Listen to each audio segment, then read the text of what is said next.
നമസ്കാരം. സൗത്ത് ഇന്ത്യയിലെ ഏറ്റവും പ്രധാനപ്പെട്ട ഒരു ഉത്സവമായ ഓണത്തിൻ്റെ ഓഫേഴ്സ് അത് മാത്രമല്ല പുതിയ GST സ്ലാബ് വന്നു. അതിലൂടെ കാറുകൾക്ക് കാര്യമായിട്ടുള്ള വില കുറഞ്ഞു.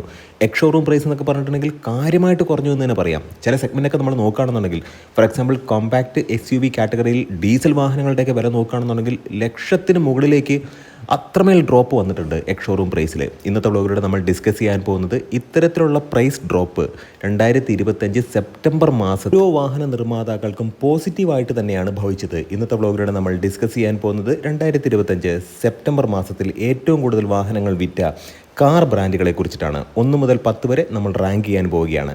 എൻജിൻ ബേയുടെ മറ്റൊരു വ്ലോഗിലേക്ക് ഏവർക്കും ഹാർദമായ സ്വാഗതം. നമ്മുടെ വ്ലോഗൊക്കെ നിങ്ങൾക്ക് ഇഷ്ടപ്പെടുന്നുണ്ടെങ്കിൽ തീർച്ചയായിട്ടും നമ്മുടെ ചാനലിനെ ഒന്ന് സപ്പോർട്ട് ചെയ്യുക, സബ്സ്ക്രൈബ് ചെയ്യുക, മാക്സിമം ലൈക്ക് ചെയ്യുക, ഷെയർ ചെയ്യുക, കമൻറ്റ് ചെയ്യുക. 10ാമത്തെ സ്ഥാനത്ത് വന്ന വാഹന നിർമ്മാതാവ് റെനോ ആണ്. റെനോ നമ്മൾ നോക്കുകയാണെന്നുണ്ടെങ്കിൽ റെനോയുടെ ക്വിഡിൻ്റെ ഒരു ഫേസ് ലിഫ്റ്റ് വരാൻ പോകുന്നുണ്ട്. അതുമാത്രമല്ല ക്വിഡിൻ്റെ ഇലക്ട്രിക് വേർഷൻ അവിടെ ഇവിടെയൊക്കെയായിട്ട് ടെസ്റ്റ് ഡ്രൈവ് ചെയ്യുന്നുണ്ട്. റെനോയുടെ കാര്യമായതുകൊണ്ട് തന്നെ ബിഗ്സ്റ്റർ കോൺസെപ്റ്റിലുള്ളൊരു വാഹനം ഇന്ത്യൻ മാർക്കറ്റിലേക്ക് വരും, വേൾഡ് മാർക്കറ്റിലേക്കൊക്കെ വരും എന്ന് കുറേ കാലമായിട്ട് പറയുന്നുണ്ട്. അതൊക്കെ മാറ്റി നിർത്താം. കൈഗറിന് ഫേസ് ലിഫ്റ്റ് വന്നു. അതുമാത്രമല്ല ട്രൈബറിനും ഫേസ് ലിഫ്റ്റ് വന്നിട്ടുണ്ട്. 2025 ഓഗസ്റ്റ് മാസം അവർ 3015 വാഹനങ്ങളാണ് വിറ്റത്. എന്നാൽ സെപ്റ്റംബറിലേക്ക് വന്നപ്പോഴത്തേക്കും ഈ GST വ്യത്യാസം, അതുമാത്രമല്ല ട്രൈബറിൻ്റെയും കൈഗറിൻ്റെയൊക്കെ ഫേസ് ലിഫ്റ്റ് വന്നത് അവർക്ക് പോസിറ്റീവായിട്ട് ഭവിച്ചു എന്നുള്ളതാണ്. സെപ്റ്റംബർ മാസം 4265 വാഹനങ്ങൾ മൊത്തത്തിൽ അവർക്ക് വിൽക്കാൻ കഴിഞ്ഞു. അങ്ങനെ 10ാമത്തെ സ്ഥാനത്ത് ഇന്ത്യയിൽ റെനോ ആണ്. ഇനി 9ാമത്തെ സ്ഥാനത്ത് ഇന്ത്യയിൽ സ്ട്രഗിൾ ചെയ്യുന്ന ഒരു ജാപ്പനീസ് മാനുഫാക്ചറാണ് ഹോണ്ടയാണ്. ഹോണ്ടയുടെ ഭാവി ഇനി എന്ത്? വലിയൊരു ക്വസ്റ്റ്യൻ മാർക്കാണ്. 2025 ഓഗസ്റ്റ് മാസം 3850 യൂണിറ്റുകളാണ് അവർക്ക് വിൽക്കാൻ കഴിഞ്ഞിട്ടുള്ളത്.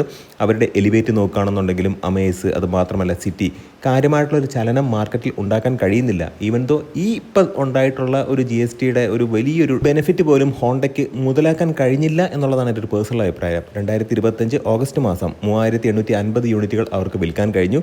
സെപ്റ്റംബർ ആയപ്പോഴത്തേക്കും ഒരു ഉണർവുണ്ടായി എന്നുള്ളത് സത്യമാണ്. പക്ഷേ അത് നാമമാത്രമാണെന്നാണ് എൻ്റെ ഒരു പേഴ്സണൽ അഭിപ്രായം. കാരണം 5305 യൂണിറ്റുകൾ മാത്രമാണ് 2025 സെപ്റ്റംബറിൽ ഹോണ്ടയ്ക്ക് മൊത്തത്തിൽ വിൽക്കാൻ കഴിഞ്ഞിട്ടുള്ളത്. ഇനി 8ാമത്തെ സ്ഥാനത്തേക്ക് വരികയാണെന്നുണ്ടെങ്കിൽ 8ാമത്തെ സ്ഥാനത്ത് സ്കോഡയാണ്. ഓഗസ്റ്റ് മാസം 4971 യൂണിറ്റുകൾ അവർക്ക് വിൽക്കാൻ കഴിഞ്ഞു.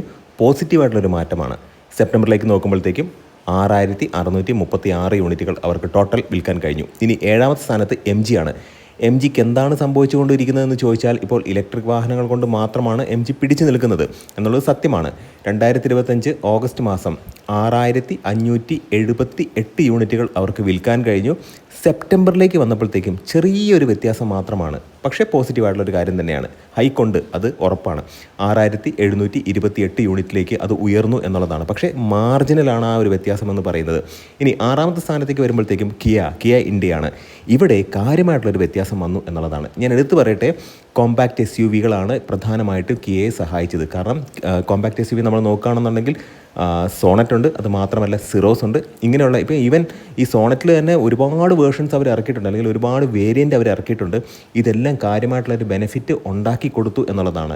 ഇവിടെ നമ്മൾ നോക്കുകയാണെന്നുണ്ടെങ്കിൽ ഓഗസ്റ്റ് മാസം 19608 യൂണിറ്റുകൾ അവർക്ക് വിൽക്കാൻ കഴിഞ്ഞെങ്കിൽ സെപ്റ്റംബറിലേക്ക് വന്നപ്പോഴത്തേക്കും 22700 അത് ഉയർന്നു എന്നുള്ളത് ഏറ്റവും പ്രധാനപ്പെട്ട ഒരു കാര്യമാണ്. ഇനി 5ാമത്തെ സ്ഥാനത്ത് എന്തൊക്കെ ചെയ്താലും ഈ ഒരു കൂട്ടത്തിൽ ആരെങ്കിലും ഒരാൾ ഡ്രോപ്പ് ആവുമല്ലോ. കാരണം ഈ ഒരു 10 സ്ഥാനം നമ്മൾ നോക്കുമ്പോഴത്തേക്കും ഈ 9 സ്ഥാനത്തിലും അല്ലെങ്കിൽ 9 പാർട്ടിസിപ്പൻസും യഥാർത്ഥത്തിൽ പ്രൈസ് കുറഞ്ഞു. അതിനുള്ളൊരു പ്രയോജനം അവർക്ക് ലഭിച്ചു. അവരുടെ വാഹനങ്ങൾക്ക് നല്ല രീതിക്കുള്ളൊരു പ്രചാരം ലഭിച്ചു. അവരുടെ നമ്പേഴ്സ് കൂടി. പക്ഷേ ഇവിടെ അങ്ങനെയല്ല കാര്യങ്ങൾ. ടൊയോട്ടയാണ് 5ാം സ്ഥാനത്താണ്. ടൊയോട്ടയ്ക്ക് 2025 ഓഗസ്റ്റ് മാസം 29302 യൂണിറ്റുകൾ അവർക്ക് വിൽക്കാൻ കഴിഞ്ഞെങ്കിൽ സെപ്റ്റംബറിലേക്ക് വന്നപ്പോഴത്തേക്കും GSTയുടെ ബെനിഫിറ്റ് ഉണ്ടായി. അതുമാത്രമല്ല ഫെസ്റ്റിവൽ സീസണാണ്. ഈ 2 കാര്യങ്ങളും ഉണ്ടായിട്ട് പോലും ഇവരുടെ സെയിൽ നമ്പർ കുറഞ്ഞു എന്നുള്ളതാണ്. 27089 യൂണിറ്റിലേക്ക് കുറഞ്ഞു എന്നുള്ളതാണ്.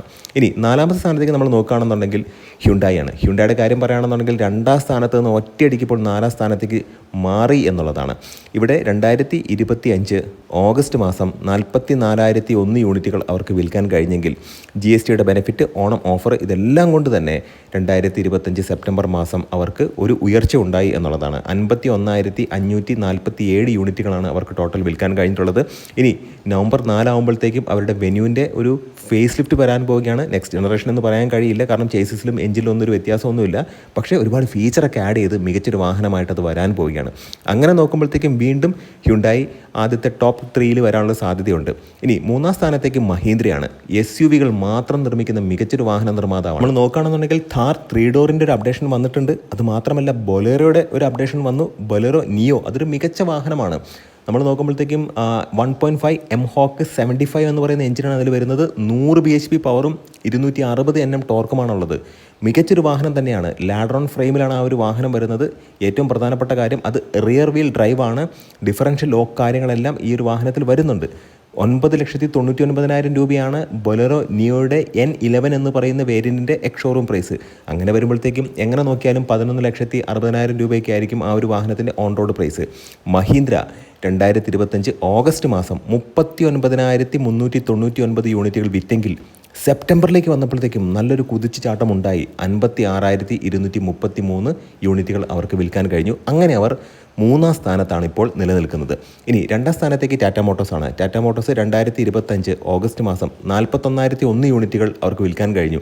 പക്ഷേ പഞ്ചിൻ്റെ അപ്ഡേഷനൊക്കെ ലേറ്റ് ആയിക്കൊണ്ടിരിക്കുകയാണ്. പഞ്ച് ഇപ്പോൾ ടോപ്പ് 10 എന്ന് പറയുന്ന കാറ്റഗറിയിൽ പോലും ഇല്ല എന്നുള്ളത് നമുക്കറിയാവുന്നതാണ്. എന്താണ് ഇവർ ഉദ്ദേശിക്കുന്നതെന്ന് അറിയില്ല. തീർച്ചയായിട്ടും കർവ് അത്ര സക്സസ് ആയില്ല. പക്ഷേ ഇവർ പിടിച്ചു നിൽക്കുന്നത് നെക്സോൺ.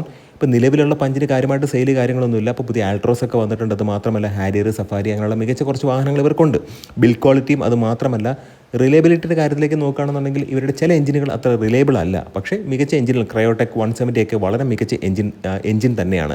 ഇനി 2025 ഓഗസ്റ്റ് മാസം ഇവർ 41,001 യൂണിറ്റുകൾ വാഹനങ്ങൾ വിറ്റു. അത് നമ്മൾ പറഞ്ഞതാണ്. പക്ഷേ സെപ്റ്റംബറിലേക്ക് വന്നപ്പോഴത്തേക്കും 59,667 യൂണിറ്റുകൾ ടോട്ടൽ അവർക്ക് വിൽക്കാൻ കഴിഞ്ഞു എന്നുള്ളതാണ്.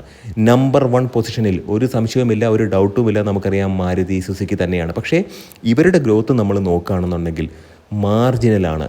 1,31,278 യൂണിറ്റുകൾ 2025 ഓഗസ്റ്റ് മാസം അവർക്ക് വിൽക്കാൻ കഴിഞ്ഞു എന്നുണ്ടെങ്കിൽ സെപ്റ്റംബറിലേക്ക് വന്നപ്പോഴത്തേക്ക് നമ്മൾ പ്രതീക്ഷിച്ചതുപോലെയുള്ള ഒരു ഹൈക്കൊന്നുമില്ല. കാരണം ഇവർക്ക് ഒരുപാട് വാഹനങ്ങളുണ്ട്. ഇഗ്നിസ് ഉണ്ട്, എസ്പ്രസോ ഉണ്ട്, ഓൾട്ടോ കേട്ടൻ ഉണ്ട്, വാഗണാർ ഉണ്ട്, സ്വിഫ്റ്റ് ഉണ്ട്, സെലേറിയോ ഉണ്ട്, ഡിസയർ ഉണ്ട്, ഫ്രോങ്സ്, ബ്രസ, അത് മാത്രമല്ല ബലീനോ, ഇങ്ങനെയുള്ള ഒരുപാട് വാഹനങ്ങൾ ഉണ്ടായിട്ട് പോലും ഈ GST ബെനിഫിറ്റുകളൊക്കെ അവർക്ക് കാര്യമായിട്ടുള്ള രീതിയിൽ മുതലാക്കാൻ കഴിഞ്ഞില്ല എന്നുള്ളതാണ് എനിക്ക് പേഴ്സണലി മനസ്സിലാക്കാൻ കഴിയുന്നത്. മാത്രമല്ല ഈ ചെറിയ കാറുകളുടെയൊക്കെ പ്രൈസ് ഡിഫറൻസ് എന്ന് പറയുന്നത് മാർജിനിലാണ്. നമ്മൾ ഓൾമോസ്റ്റ് നോക്കുകയാണെന്നുണ്ടെങ്കിൽ ഒരു 50,000 to 60,000 ഒക്കെ ഡിഫറൻസ് ആണ് വരുന്നത്. പക്ഷേ ഇവരുടെ ബ്രസയ്ക്ക് കാര്യമായിട്ടുള്ള വ്യത്യാസം വന്നില്ല. കാരണം അതിൻ്റെ എഞ്ചിൻ പെട്രോൾ എഞ്ചിനാണ്, 4 മീറ്ററിന് താഴത്തേക്കാണ് ലെങ്ത്, അതൊക്കെ ശരിയാണ്.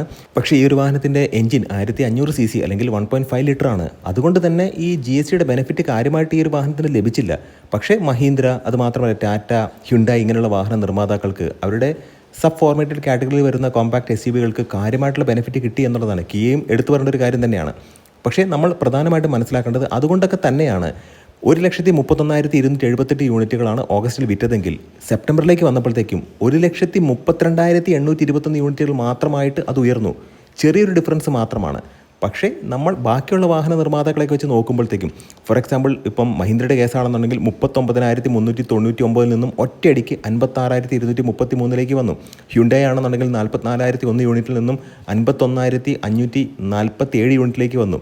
ടാറ്റയുടെ കേസാണെന്നുണ്ടെങ്കിൽ 41,001 യൂണിറ്റിൽ നിന്നും 59,667 യൂണിറ്റിലേക്ക് വന്നപ്പോഴത്തേക്കും മാരുതി സുസുക്കി 1,31,278 യൂണിറ്റുകളാണ് ഓഗസ്റ്റിൽ വിറ്റതെങ്കിൽ സെപ്റ്റംബറിലേക്ക് വന്നപ്പോഴത്തേക്കും 1,32,821 യൂണിറ്റുകളായിട്ടത് ചെറിയൊരു ഡിഫറൻസ് മാത്രമാണ് വന്നത്. തീർച്ചയായിട്ടും മാരുതി സുസുക്കിയുടെ ചെയർമാൻ RC ഭാർഗവ് പറഞ്ഞിട്ടുണ്ടായിരുന്നു ഈ വരുന്ന ഡിസംബറോടുകൂടി അവരുടെ വാഹനങ്ങളുടെ പ്രൈസൊക്കെ ഒന്നുകൂടെ റിവ്യൂ ചെയ്യും എന്നുള്ളത്.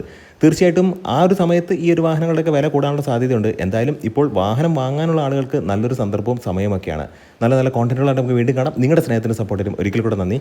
നമസ്കാരം.